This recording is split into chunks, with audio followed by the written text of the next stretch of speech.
محترم ناظرین السلام علیکم۔ اس سے پہلے کہ شہرزاد کی کہانی شروع کی جائے، ان دو طاقتور بادشاہوں کی داستان جاننا بہت ضروری ہے، جن میں سے ایک ہر رات کسی عورت سے شادی کرتا، صبح ہونے پر اس کا سر قلم کروا دیتا تھا۔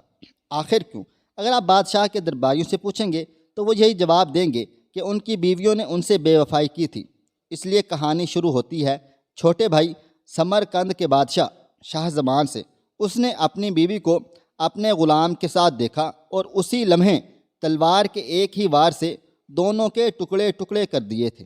اس کا بھائی شہرزاد، جس کی حکومت ہندوستان سے چین تک پھیلی ہوئی تھی، اس سے عظیم بادشاہ تھا، چنانچہ اس سے بھی بڑا المیہ اس کا منتظر تھا۔ اس نے باغ میں اپنی ملکہ اور 10 داشتاؤں کو غلاموں کے ساتھ مشغول دیکھا۔ صدمے سے بے حال ہو کر اس نے اپنا تخت و تاج چھوڑ دینے کا فیصلہ کر لیا اور اپنے بھائی کو بھی ایسا کرنے کے لیے آمادہ کر لیا، راضی کر لیا۔ انہوں نے فیصلہ کیا کہ اس وقت تک اس پوری دنیا میں گھومتے رہیں گے جب تک انہیں اپنے ہی جیسا کوئی بد نصیب نہیں مل جاتا۔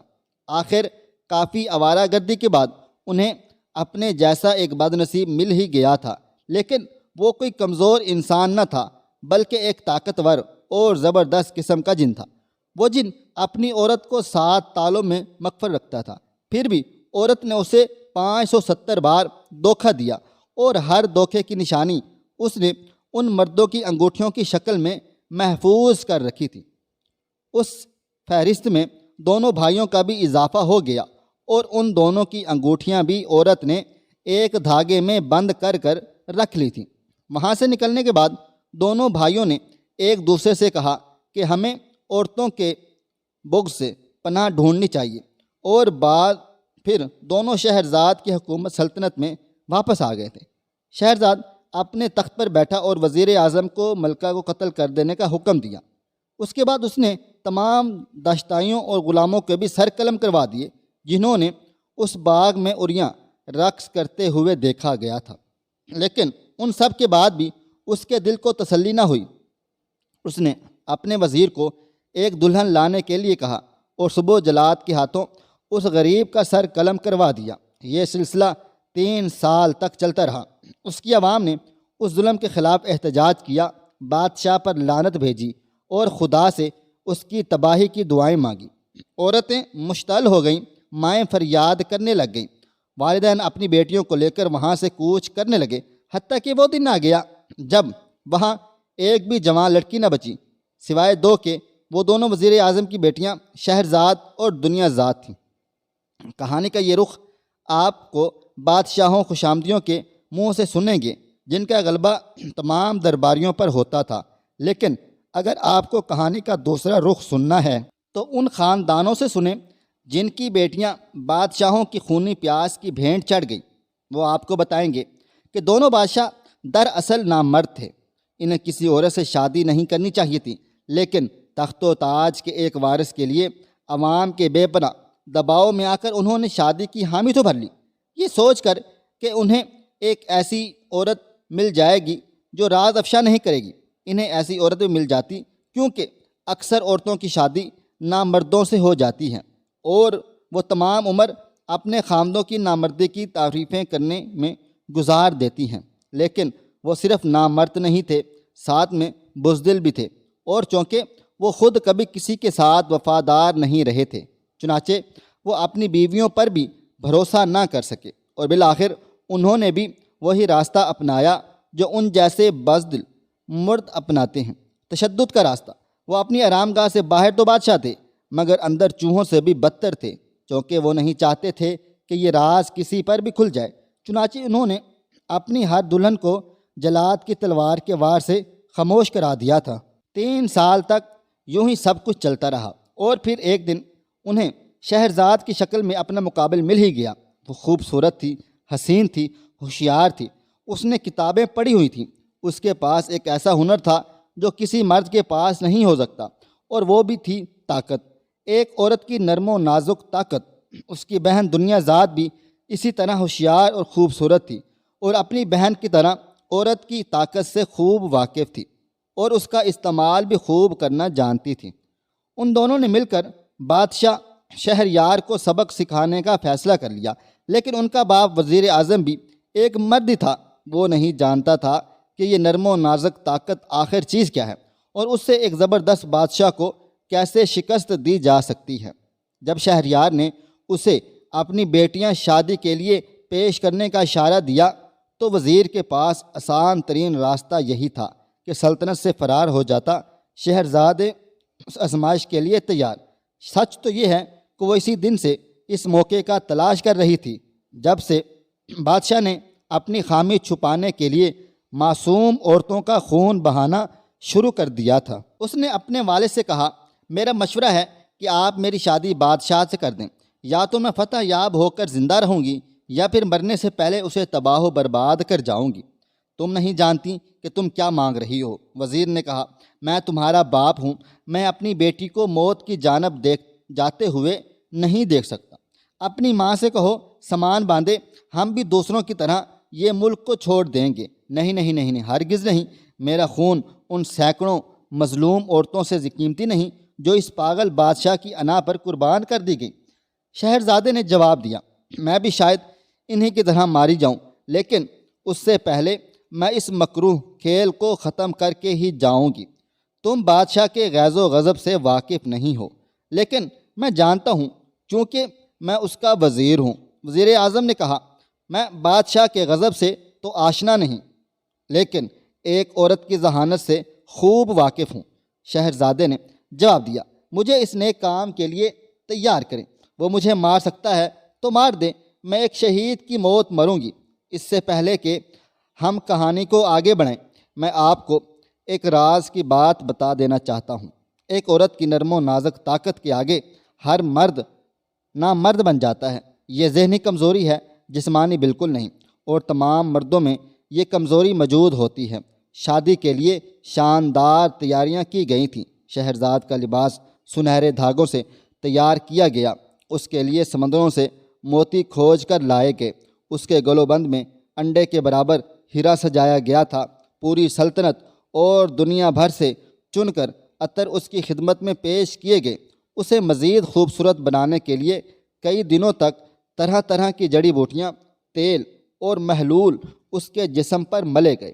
مہندی کے خوبصورت اور نازک نقش و نگار سے اس کے ہاتھ اور پیروں کو سجایا گیا تھا۔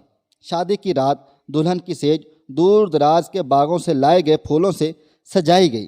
کمرے کے چاروں کونوں اور بستروں کے نیچے خوشبودار گاؤ لبان جلائے گئے، لیکن آپ ہرگز یہ نہ سمجھیں کہ یہ سب کچھ بادشاہ کے حکم پر ہو رہا تھا۔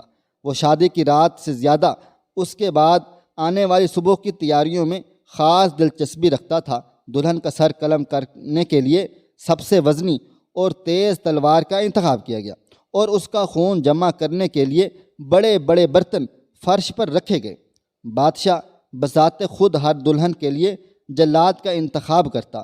جتنی زیادہ خوبصورت دلہن ہوتی، جلاد اتنا ہی زیادہ خون خوار ہوتا تھا۔ سر قلم ہونے کے بعد خصوصی ملازم فرش کی صفائی پر مامور تھے۔ بادشاہ چاہتا تھا کہ اس ظلم کے تمام نشانات منٹوں سیکنڈوں میں صاف کر دیے جائیں۔ اگر بدقسمتی سے خون کا ایک قطرہ بھی نظر آ جاتا تو صفائی کرنے والوں کی پوری ٹیم کا سر قلم کر دیا جاتا تھا۔ بادشاہ یہ چاہتا تھا کہ اس کی عوام صرف یہ یاد رکھے کہ کس طرح پہلی ملکہ نے بادشاہ کو دھوکہ دیا، کس طرح وہ بادشاہ کی غیر موجودگی میں ایک غلام کے ساتھ ناجائز تعلقات رکھتی تھی۔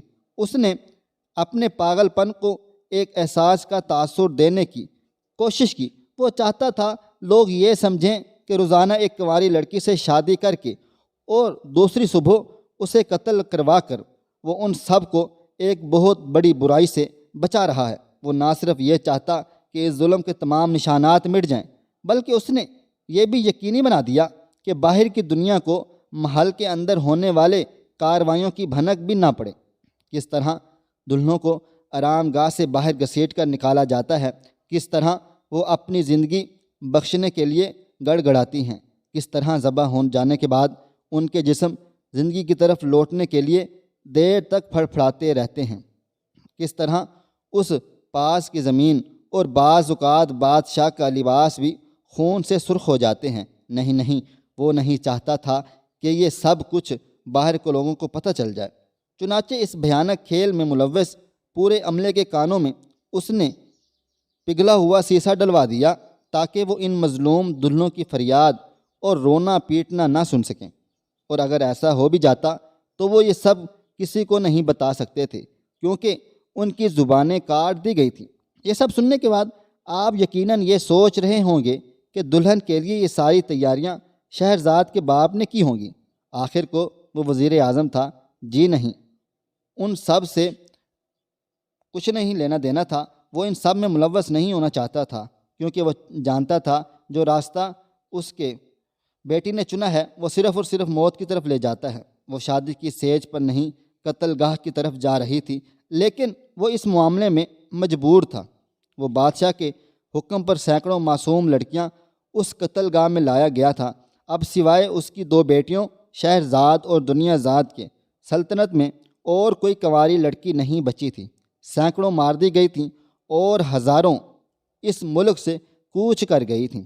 جب ایک ملک پر ایسے ظالم حکمران کی حکومت ہو تو لوگ یہی کرتے ہیں۔ جب بادشاہ نے شہرزاد کو لانے کا حکم دیا تب وزیر اعظم نے وہاں سے بھاگنے کا سوچا، لیکن اس کی بیٹی نے انکار کر دیا۔ وہ یہیں رک کر اس شیطانی کھیل سے لڑنے اور اس کا خاتمہ کا ارادہ رکھتی تھی۔ وہ جانتا تھا کہ وہ جوان لڑکی اور کمزور، کوئی حمایتی نہیں، اور وہ یہ بھی جانتا تھا کہ بحیثیت ایک عورت کے اس کا اس طاقتور جابر بادشاہ سے کوئی مقابلہ نہ تھا۔ لیکن شہرزاد یہ جانتی تھی کہ وہ بحیثیت تمام طاقتوں کا سرچشمہ ہے۔ وہ اپنی کمزوریوں سے واقف تھی، لیکن یہاں لائی گئی قتل کی جانے والی دوسری لڑکیوں کے برعکس، اور وہ یہ بھی جانتی تھی کس طرح طاقت میں بدلہ لیا جا سکتا ہے۔ بادشاہ بھی جانتا تھا کہ شہرزاد ضدی اور جرأت مند ہے۔ اس کے جاسوسوں نے بتا دیا کہ وزیر اعظم اپنی بیٹیوں کو بچانے کے لیے ملک سے بھاگ رہا تھا، مگر شہرزاد نے اسے روک دیا۔ چنانچہ بادشاہ نے بھی شہرزاد کو زیر کرنے کے لیے 1 سے 2 چالیں تیار کر لیں۔ حجرہ عروسی میں داخل ہوتے ہی بادشاہ نے جلتے ہوئے لوبان کی طرف اشارہ کر کے پوچھا، یہ سب کچھ کیا ہے؟ جذبات کی خوشبو عالی جان، شہرزاد نے جواب دیا، مجھے خون کی بو زیادہ پسند ہے۔ بادشاہ نے کمرے کا جائزہ لیتے ہوئے کہا، یہاں اتنے سارے پھول کیوں سجائے گئے ہیں؟ یہ چاہت کے پھول ہیں عالی جاں، شہرزاد بولی۔ یہ سن کر بادشاہ باغیچے کی کھڑکی کی طرف گیا اور اسے کھول کر کھڑا ہو گیا۔ وہاں ایک خونخوار شخص تیز روشنی میں کھڑا تلوار تیز کر رہا تھا۔ یہ دیکھ رہی ہو نا تم؟ بادشاہ نے پوچھا۔ آج کی رات محبت نے مجھے اندھا کر دیا ہے عالی جان، شہرزاد نے کہا، کل صبح میں دوسری باتوں پر توجہ دوں گی، اب کوئی کل نہیں آئے گی۔ بادشاہ نے کہا، سورج بادلوں کے پیچھے بھی چمکتا ہے، کل صبح ضرور آئے گی۔ شہرزاد پر امید تھی۔ دیکھتے ہیں، یہ کہتے ہوئے بادشاہ نے دروازہ کھولا۔ ایک غلام نے چھوٹی سی بوری کمرے میں پھینکی۔ بوری کے اندر کوئی چیز تکلیف اور غصے سے چلانے لگی۔ جیسے ہی بوری کا منہ کھلا، اس میں سے ایک بلی نکل کر کھڑکی کی طرف بھاگی، لیکن اس سے پہلے کہ وہ کھڑکی تک پہنچتی، بادشاہ نے تلوار کے ایک ہی وار سے اس کے 2 ٹکڑے کر دیے۔ پھر شہرزاد کے چہرے کے سامنے تلوار لہراتے ہوئے بولا، مجھے پریشان کیے جانا بالکل بھی پسند نہیں۔ یہ تو ایک بلّا تھا، اگر کوئی بلی ہوتی تو کبھی یوں بھاگنے کی کوشش نہ کرتی۔ شہرزاد نے مسکرا کر کہا۔ مسکراہٹ دیکھ کر بادشاہ گھبرا گیا۔ اس نے تلوار میان میں ڈالی اور کمرے کے بیچ میں کھڑا ہو گیا۔ کافی دیر یوں ہی گزر گئی، پھر ایک کرسی پر بیٹھ کر اس نے شہرزاد سے پانی لانے کو کہا۔ جی حضور والا، یہ کہتے ہوئے اس نے بادشاہ کی طرف پانی کا گلاس بڑھا دیا۔ پھر بولی، پانی بالکل ایک مرہم کی طرح ہے، کیونکہ اس میں تبدیل ہو جانے کی صلاحیت موجود ہوتی ہے۔ بالکل ایک عورت کی طرح تبدیل ہونے کی صلاحیت عورت میں نہیں، مرد میں ہوتی ہے۔ عورت کے پاس کوئی طاقت نہیں ہوتی۔ یہاں پر بادشاہ بگڑ گیا۔ اگر آپ کے خیال میں پانی بے بس ہے تو پھر عورت بھی بے بس ہوتی ہوگی۔ شہرزاد نے پھر مسکرائی اور اس کا سر قلم کرنے سے پہلے، میں 2 کام ضرور کروں گا۔ ایک تو اس سے قبول کرواؤں گا کہ عورت ذات کمزور ہوتی ہے، دوسرے اس کی یہ مسکراہٹ اس کے چہرے سے مٹا دوں گا۔ بادشاہ نے دل ہی دل میں تہیہ کر لیا۔ وہ بہار کی ایک شام تھی۔ پارک مختلف آوازوں سے گونج رہا تھا۔ انسانوں اور جانوروں دونوں کے بچے ہنس خوش رہے تھے، کتے بھونک رہے تھے۔ جوان ماؤں نے اپنے بچوں کو پکارا اور انہیں تمیز سے رہنے کو کہا۔ بچے کہاں سنتے ہیں، وہ اپنی پکڑم پکڑائی میں مگن رہے۔ پکڑ لیا، بچے نے دوسرے بچے کو چھوتے ہوئے کہا۔ اب تم چور بنو گی؟ نہیں نہیں، بالکل نہیں، میں تمہارے پکڑنے سے پہلے گھر پہنچ گئی تھی۔ دوسرے بچے نے کہا، سمندر بہت گہرا ہے میری بہنا، سمندر گہرا ہے۔ دنیا زاد بولی، کتنا گہرا میری بہنا، کتنا گہرا؟ شہرزاد نے پوچھا۔ میرے پیروں تک پیاری بہن، میرے پیروں تک، دنیا زاد نے جواب دیا۔ کتنا گہرا بہن، اور کتنا گہرا؟ گھٹنوں تک، میری کمر تک، میرے سینے تک، میرے آنکھوں تک۔ وہ دونوں اپنے گھر تک پہنچنے سے پہلے ہی پکڑی گئی اور محل میں پہنچا دی گئی تھیں۔ اب دونوں اس فکر میں تھیں کہ اپنی جان کیسے بچائیں، لیکن کیا واقعے میں کبھی کوئی گھر تھا؟ شاید نہیں۔ وہ تبھی تک محفوظ تھیں جب تک عزت و ناموس کے جنون میں مبتلا عمر رسیدہ مردوں کے بنائے ہوئے اصولوں کے مطابق چلتی رہتی تھیں۔ آخر ان کی عزت کا معاملہ ہمیشہ عورت کے جسم سے ہی کیوں جڑا ہوتا ہے؟ دنیا زاد نے پوچھا۔ کیونکہ اس طرح وہ آزادی سے اپنی مردانگی کی نمائش کر سکتے ہیں۔ شہریار نے کہا، دنیا کے ایک دوسرے کونے پر جہاں بہار بہت مختصر ہوتی ہے اور گرد و آلود سردیوں کے فوراً بعد گھٹن زدہ گرمیاں شروع ہو جاتی ہیں، ایک کاری اپنے بھائی سے کہہ رہی ہے، میں اپنی عزت کا سودا نہیں کیا، میری آبرو لوٹی گئی ہے، اس سے کوئی فرق نہیں پڑتا، زنا زنا ہے، زبردستی ہو یا مرضی سے، تم نے خاندان کی عزت خاک میں ملائی۔ بھائی نے اپنی بندوق سے بہن کا نشانہ لیتے ہوئے کہا، پکڑ لیا پکڑ لیا۔ لڑکے نے لڑکی کو چھوتے ہوئے کہا، نہیں نہیں، میں تو اپنے گھر پر ہوں۔ لڑکی نے جواب دیا، لیکن گھر ہے کہاں؟ لڑکے نے سوال کر دیا۔ لڑکی نے سسکتے ہوئے اپنے ارد گرد دیکھا۔ بادشاہ ایک برا انسان تھا، لیکن اس سے بھی برے وہ لوگ تھے جنہوں نے بادشاہ کی طرفداری میں یہ کہانی لکھی ہے۔ شہرزاد بولی، وہ کہتے تھے کہ بادشاہ نے روزانہ ایک عورت کا قتل کر کے بالکل ٹھیک کیا، کیونکہ اس کی پہلی بیوی نے اس سے بے وفائی کی تھی۔ ہاں ہاں بالکل ٹھیک ہے، لیکن ساتھ وہ یہ بھی لکھتے ہیں کہ تم اس سے محبت کرتی تھی۔ دنیا زاد نے کہا، وہ جو چاہیں کہہ سکتے ہیں، مگر وہ محبت کو کبھی سمجھ نہیں پائیں گے۔ شہرزاد نے جواب دیا، لیکن وہ اپنی ماؤں کی محبت کو تو سمجھتے ہیں۔ دنیا زاد بولی، وہ نہیں سمجھتے، وہ اس کا مطالبہ کرتے ہیں، ٹھیک اسی طرح جیسے اپنی بہنوں اور بیویوں سے محبت کا مطالبہ کیا جاتا ہے۔ شہرزاد نے کہا، پاکیزہ اور بے غرض محبت سے مرد گھبراتے ہیں۔ کیوں؟ دنیا زاد نے پوچھا۔ مرد جس چیز پر اپنا ہاتھ رکھ لیں اسے اپنی ملکیت بنانا چاہتے ہیں، لیکن محبت کو محسوس کیا جاتا ہے، بانٹا جاتا ہے۔ یہ کسی کی ملکیت نہیں بن سکتا، اور جس پر یہ قبضہ نہیں کر سکتے اسے تباہ و برباد کرنے کی کوشش کرتے ہیں۔ دنیا زاد نے اس میں اضافہ کرتے ہوئے پوچھا، تم نے اسے رام کر لیا کیسے؟ ہم عورتوں کو اکثر جنگلی جانوروں کو سدھارنا پڑتا ہے، یہ شہرزاد کا جواب تھا۔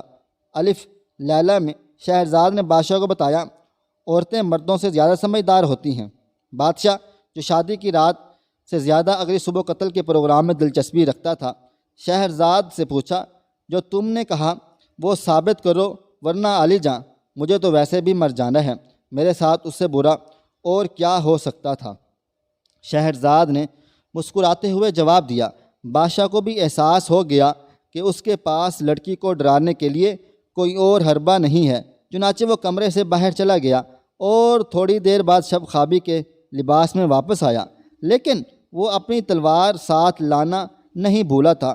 ثابت کرو کہ عورت مرد سے زیادہ سمجھدار ہوتی ہے، ورنہ اس نے تلوار کی طرف اشارہ کرتے ہوئے کہا، عالی جاں مجھ سے زیادہ بہتر جانتے ہیں کہ موت سے زیادہ بری چیز اور کچھ نہیں۔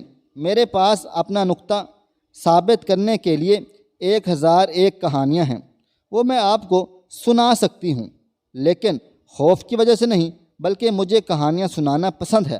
شہرزاد بولی، جو بھی ہے شروع کرو۔ بادشاہ نے اشارہ کیا، لیکن ایک مسئلہ ہے عالی جاں۔ شہرزاد نے کہا، اور وہ مسئلہ کیا ہے؟ بادشاہ نے پوچھا۔ میں کہانی اس وقت تک نہیں سنا سکتی جب تک میری چھوٹی بہن میرے ساتھ نہ ہو، شہرزاد نے بتایا۔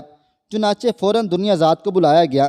دنیا زاد آئی اور اس نے ادب کے ساتھ فرشی سلام کیا۔ جیسے تمام مرد اور عورتوں کو کرنا ہوتا ہے، اور پھر بادشاہ کے قدموں میں بیٹھ گئی۔ بعض مردوں کو اچھا لگتا ہے جب عورتیں ان کے قدموں کے پاس بیٹھتی ہیں۔ دنیا داد کے پاس بیٹھنے کے ساتھ ہی شہرزادے نے اپنی کہانی شروع کر دی۔ بغداد کے قریب ایک شہر کا سردار تاجر اپنے گھوڑے پر سوار ہو کر لوگوں سے وصولی کرنے نکلا۔ دوپہر کے وقت وہ ایک نہر کنارے رک گیا تھا۔ گھوڑے کو درخت سے باندھ کر کھانا کھانے لگا۔ کھانا ختم کر کے اس نے کچھ کھجوریں نکالیں اور انہیں بھی کھانے لگا۔ کھانے کے بعد اس نے بیج زور سے پھینکے۔ اچانک ایک بہت بڑا سا خوفناک عفریت ہاتھ میں تلوار لیے نمودار ہوا۔ تم نے میرے بیٹے کی آنکھ پھوڑ دی، مرنے کے لیے تیار ہو جاؤ۔ عفریت نے للکارا۔ چونکہ شہرزاد داستان گوئی میں ماہر تھی، چنانچہ تاجر اور عفریت کی کہانی آگے 3 شیخوں تک چلی گئی، جن میں سے ایک کے پاس غزال تھا، دوسرے کے پاس 2 شکاری کتے اور تیسرے کے پاس ایک خچر تھا، اور ان سے آگے مچھیرے اور جننی کی کہانی تک۔ پارک میں شہرزاد اگلی سردیوں کے لیے گرم شال بنتے بنتے روک دی گئی اور دنیا ذات سے بولی، اندھیرا بڑھ رہا ہے، چلو گھر چلیں۔ الف لیلا ہو یا سکندر، یہ عورت آج بھی کہیں محفوظ نہیں۔ وہ چھوٹی سی بچی جو سمجھ رہی تھی کہ اس کے پاس گھر موجود ہے، روتی ہوئی قاری تک گئی، جہاں اس کی ماں اس کا انتظار کر رہی تھی۔ قاری نے آخری بار اپنے بھائی کی طرف دیکھتے ہوئے خود سے سوال کیا، آخر اس کی عزت کی حفاظت کے لیے میرا مارنا کیوں ضروری ہے؟ بادشاہ نے شہرزاد کو ایک دن مزید زندہ رہنے دیا۔ شہرزاد جانتی تھی کہ اسے ایک وقت میں ایک ہی قدم اٹھانا ہے، اس لیے اسے بالکل بھی فکر لاحق نہیں ہوئی تھی۔ پارک میں اندھیرا آہستہ آہستہ روشنی کو نگل گیا تھا، لیکن شہرزاد نے کار میں بھی اپنی بنائی گئی جاری رکھی، اور اس کی ادھوری شال نے دنیا کو نرمی کے ساتھ ساتھ اپنی گرم آغوش میں بھی لے لیا تھا۔ خواہش صرف اتنی ہے کہ کچھ الفاظ لکھوں جس سے کوئی گمراہی کے راستے پہ جاتے جاتے رک جائے، اور نہ بھی رکے تو سوچ میں ضرور پڑ جائے۔ میرے پیارے دوستو، ویڈیو پسند آئی ہے، اس ویڈیو کو لائک کریں، شیئر کریں۔